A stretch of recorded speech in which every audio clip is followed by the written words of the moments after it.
Sex గురించి ఓపెన్‌గా మాట్లాడడం అంటే అనుకున్నంత సులువు గాదు. శృంగారం గురించి మాట్లాడడానికి మొహమాట పడిపోతూ ఉంటారు, సిగ్గుపడిపోతూ ఉంటారు.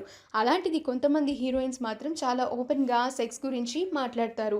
ఇప్పుడు కరీనా కపూర్ కూడా ఇదే చెప్పింది. బాలీవుడ్‌లో ఎంతమంది హీరోయిన్స్ ఉన్నా కూడా కరీనా కపూర్‌కు ఉన్న క్రేజ్, ఫాలోయింగే వేరు. తాజాగా ఈమె సెక్స్ గురించి చేసిన వ్యాఖ్యలు ఎంతో వైరల్ అవుతున్నాయి. అందులోనూ గర్భంతో ఉన్నప్పుడు సెక్స్ చేయొచ్చా అన్న విషయం గురించి కూడా వివరణ ఇచ్చింది. చాలా విషయాల గురించి ఈ మ్యాగజైన్‌లో తను ఓపెన్‌గా మాట్లాడింది. ఈ మధ్యే మార్కెట్‌లోకి ఈ పుస్తకాన్ని విడుదల చేసింది బెబో. అయితే ఇదిలా ఉంటే తాజాగా దర్శక నిర్మాత కరణ్ జోహర్, కరీనా కపూర్ మధ్య జరిగిన ఆన్‌లైన్ చాట్ షోలో కొన్ని విషయాల గురించి చెప్పింది. ఆ సమయంలో మహిళ శారీరక, మానసిక స్థితికి అనుగుణంగా భర్త నడుచుకోవాలి అని తెలిపింది కరీనా కపూర్.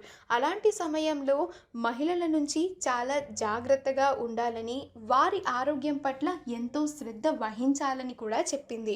ఆడువారి నిర్ణయాలకు, ఇష్టాలకు ఎంతో గౌరవం ఇవ్వాలి అని చెప్పింది కరీనా. ప్రెగ్నెన్సీ సమయంలో కూడా సెక్స్ చేసుకోవచ్చని సైకాలజిస్టులు చెప్పారంటూ వివరణ ఇచ్చింది. ఈ వీడియో కనుక మీకు నచ్చినట్లయితే మీ అభిప్రాయాన్ని కమెంట్స్ ద్వారా మాకు తెలియజేయండి. మా ఛానల్‌ని సబ్స్క్రైబ్ చేయడం మర్చిపోకండి.